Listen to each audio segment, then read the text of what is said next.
तीन चीज़ें ध्यान रखिएगा, कंडेंसर का ऊपर मिट्टी, दूसरे नंबर पे रेडिएटर फैन ठीक से हाई लो स्पीड चल रहा है कि नहीं, तीसरे नंबर पे इंजन का कूलेंट। ये तीन चीज़ चेक करके अगर आप रखेंगे तो कभी भी कंप्रेसर आपका ख़राब नहीं होगा, ये मेरी गारंटी है। और ये लिख लीजिए बात को, मैं जो बोल रहा हूँ ये लिख लीजिए आप।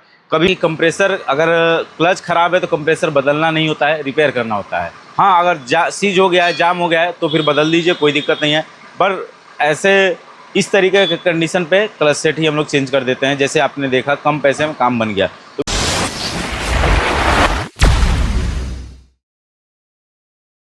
जय माता दी, वेलकम है हमारे चैनल श्री बालाजी ऑटो पे। दोस्तों, ये गाड़ी आई है स्विफ्ट अपने पास, और इस गाड़ी के अंदर इसका एसी कंप्रेसर ठीक से काम नहीं कर रहा है, मतलब काम ही नहीं कर रहा है। तो मैंने सप्लाई चेक किया, एसी कंप्रेसर का जो वायरिंग है यहाँ तक सप्लाई इसका आ रहा है, ठीक है, लेकिन कंप्रेसर क्लच ऑन नहीं हो पा रहा है। अब इस कंडीशन पे ये गाड़ी गई थी गोरखपुर, हमारे यहाँ ही।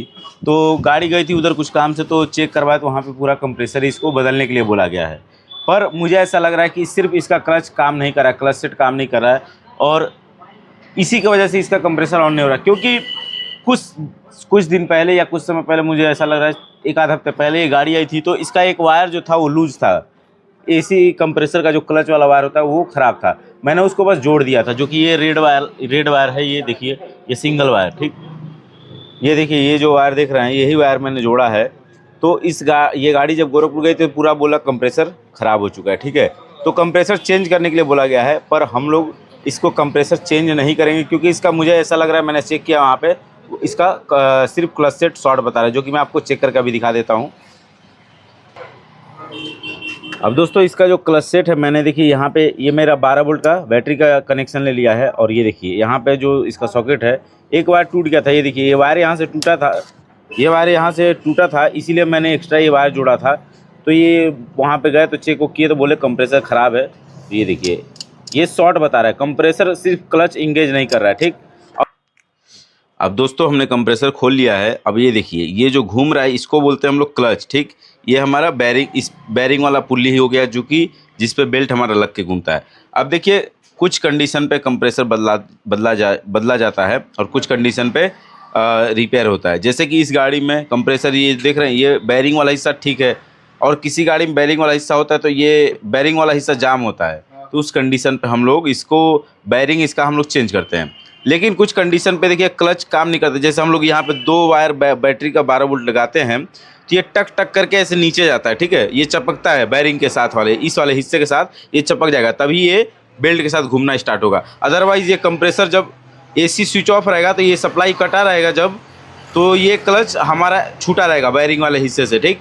तो क्लच इंगेज नहीं होगा उस कंडीशन पे। अब कंप्रेसर बदलने की नौबत तभी आती है जब ये हमारा ये सीज हो जाता है, ये भी सीज है और ये भी सीज है, या फिर ये घूम रहा है और ये सीज है, तो अभी भी चेंज करना पड़ेगा। तो ये इस कंडीशन पे है कि इसका क्लच अभी ये रोटर इसका अंदर का, मतलब पिस्टन उस्टन सब काम कर रहा है, सिर्फ क्लच काम नहीं कर रहा, मतलब टक टक की आवाज़ जो आती है वो नहीं कर रहा, शॉर्ट बता रहा है। तो इसीलिए हम लोग इसको खोल लेंगे अब एक बार,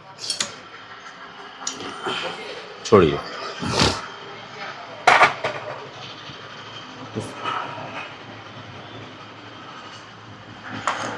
सिंपल है दोस्तों, देख लीजिए, जैसे इसको हम लोग खोले, इसको हम लोग निकाल लेंगे क्लच को।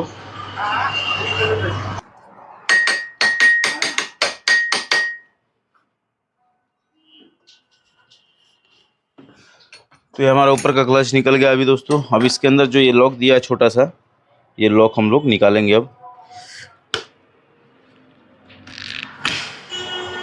ये देखिए, और ये क्लच जलने का एक रीज़न ये भी हो सकता है कि ये गाड़ी के अंदर कूलेंट गया है, देखिए ये, क्योंकि ये गाड़ी का इंजन कुछ समय पहले सीज हुआ था, तो ये हो सकता है इसके ऊपर पानी होने गया हो और ये हीट होकर जल गया हो। तो अभी हम लोग इसको पुल्ली पहले निकालते हैं।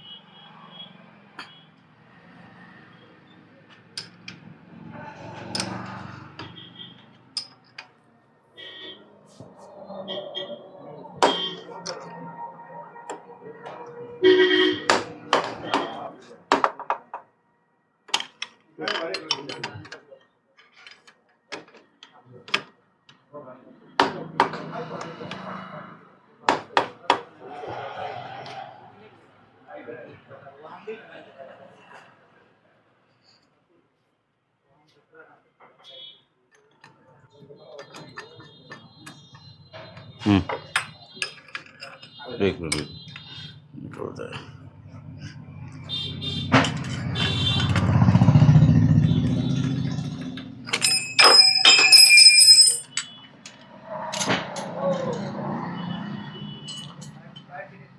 अब ये देखिए दोस्तों, इसका ये बैरिंग वाला हिस्सा तो काम का है, लेकिन ये क्लच देख रहे हैं कितना ब्लैक हो गया है। मतलब ये कहीं ना कहीं जल गया है पूरा क्लच, इसी वजह से ये काम नहीं कर रहा। मतलब मैग्नेट कॉइल ये पूरा जल गया है। और इसके अंदर जो लॉक है हम लोग ये लॉक निकाल लेंगे, और इसका जो कॉइल है ये निकाल लेंगे। यहाँ पे एक स्क्रू है, इसको खोल लेंगे हम लोग।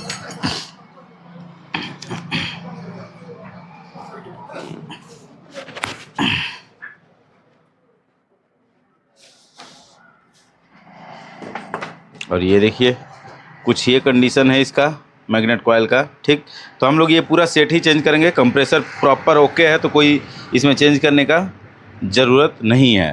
तो दोस्तों अब हमने मान के चलिए मैग्नेट कॉइल, ये पुल्ली और इसका ये जो क्लच है, ये तीनों चीज़ तो हम लोग साथ में डाल देंगे। चलिए इसका प्रॉब्लम सॉल्व हो जाएगा, कंप्रेसर नहीं बदलना पड़ेगा। अब जो मैं ऐसी टेक्नीशियन देखा था, पता नहीं क्या देखा नहीं देखा, मुझे आइडिया नहीं है, पर मेरे वहाँ आता है गाड़ी तो आपको पता है जेन्युइन काम होता है। अब ये जलने का रीज़न किस किस वजह से जलता है कंप्रेसर का क्लच सेट या कंप्रेसर सीज होता है, वो मैं आपको 3 चीज़ें मैं शेयर कर देता हूँ। सबसे पहला नंबर पे है कंडेंसर। कंडेंसर पर मिट्टी लगना कंप्रेसर को ओवरहीट करता है। ओवरहीट करेगा क्लच, मैग्नेट कॉइल और कंप्रेसर सीज। पहले नंबर पे ये आता है।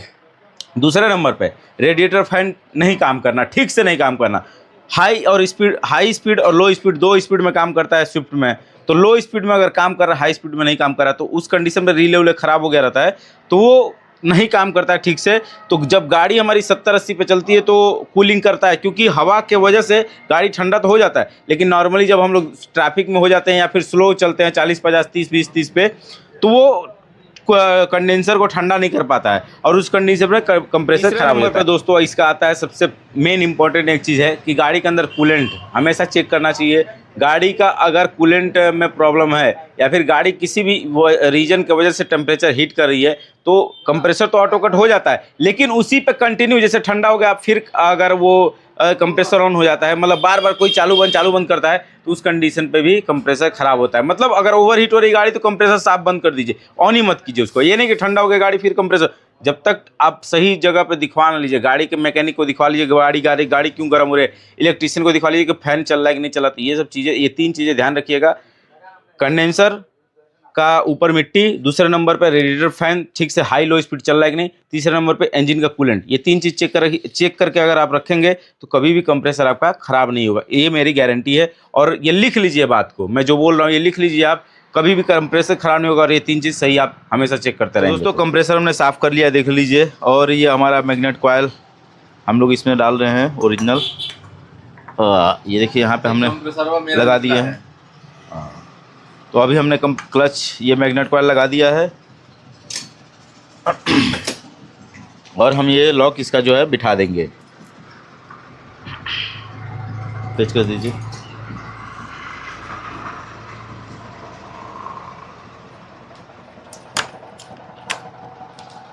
ये हमारा लॉक बैठ गया अंदर से। इसके ऊपर हमारा जो ये पुल्ली है ये हम लोग लगा देंगे।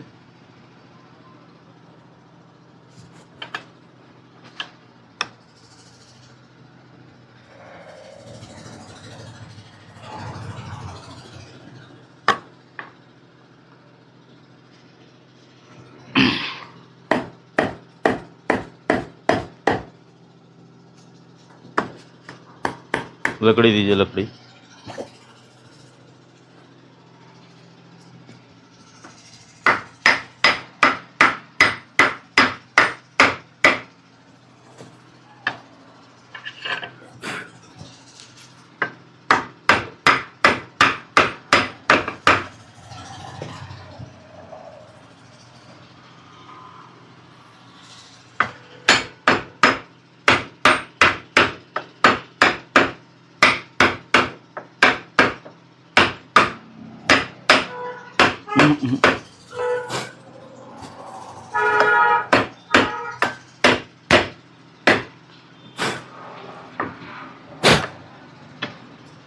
तो ये देखिए दोस्तों, हमने इसका पुल्ली फिट कर दिया है।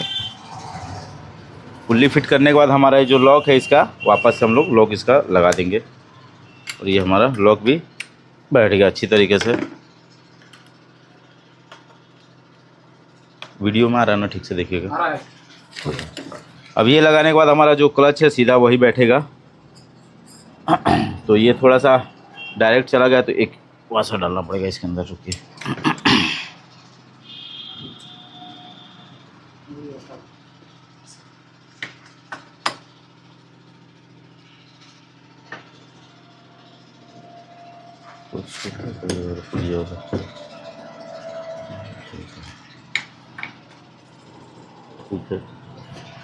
तो हमने इसमें एक एक्स्ट्रा वाशर लगाया दोस्तों, क्योंकि इसे डायरेक्ट बैठ जा रहा था।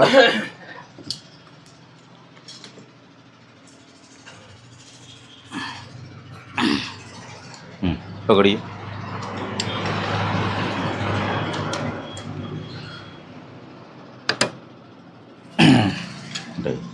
अब ये देखिए दोस्तों, यहाँ पे मेरा पुल्ली पूरा घूम रहा है, ठीक। और ये हमारा जो क्लच है आराम से ये भी घूम रहा है, ठीक। तो अभी हम लोग इसको चेक करके बता रहे हैं कि अभी ये कैसे काम करता है। तो ये था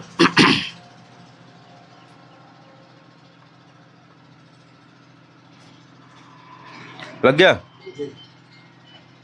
ये देखिए दोस्तों, ये देख रहे हैं यार, अप डाउन कर रहा है। हाँ, ये जो अप डाउन कर रहा है दोस्तों, टक टक की आवाज़। हाँ घुमाइए, ये देखिए अभी घुमाइए, अब ठीक हार्ड घूम रहा है, देखिए। यही इसी तरीके से कंप्रेसर काम करता है, ठीक। ये जो अप डाउन कर रहा है ये करना चाहिए हमेशा, स्पार्क शॉर्ट नहीं बताना चाहिए, ठीक। तो अभी हमारा कंप्रेसर ओके हो गया। इसमें हम लोग थोड़ा सा ऑयल ऐड कर देंगे, उसके बाद इसको फिटिंग करेंगे गाड़ी के अंदर। ये कंप्रेसर हमने प्रॉपर फिटिंग कर दिया है, पाइप वाइप लगा दिया है, बेल्ट वेल्ट सब चढ़ाने के बाद हमने यहाँ पे इसका नाइट्रोजन इसमें भर रहे हैं हम लोग।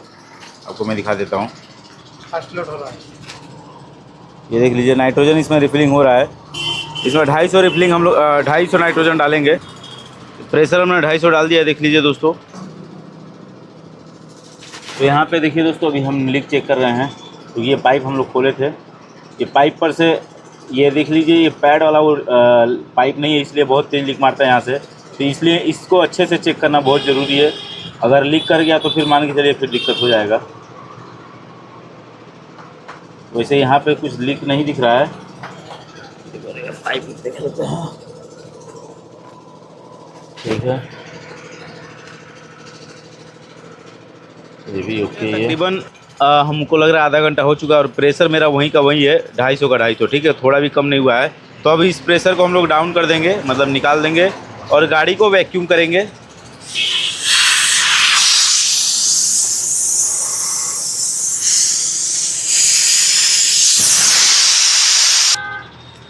तो वैक्यूम हमने करना स्टार्ट कर दिया दोस्तों, देख लीजिए।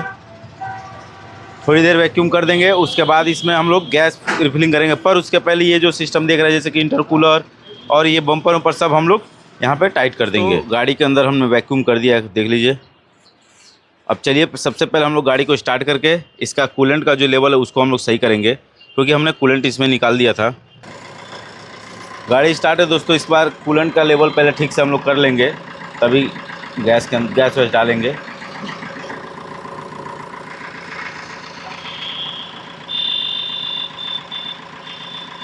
उसको ढक्कन हटाइए, वहाँ से गिर जाएगा, रखिए।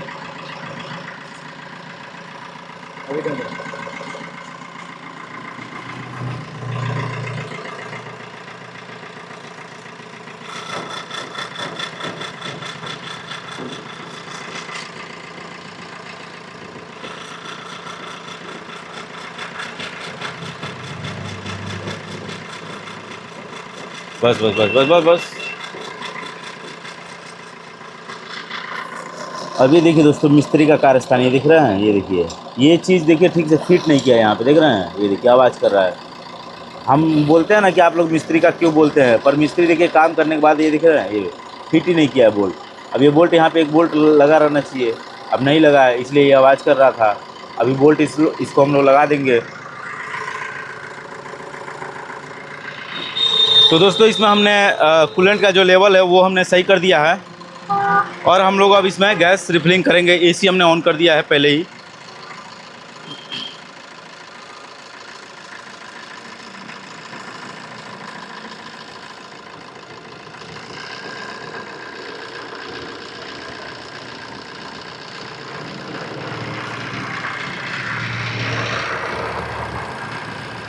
कंप्रेसर ऑन नहीं हुआ है,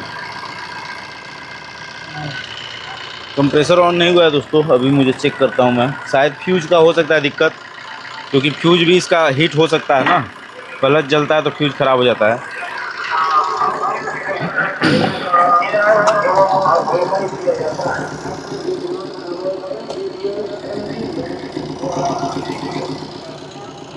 चल रहा है हाँ दोस्तों। इसमें इसका जो सप्लाई का था, मुझे लग रहा है नेगेटिव का कुछ इशू हुआ है इसका, जो कि मैं अभी आपको बता दूंगा। थोड़ा सा नेगेटिव का प्रॉब्लम मुझे लग रहा है इसमें।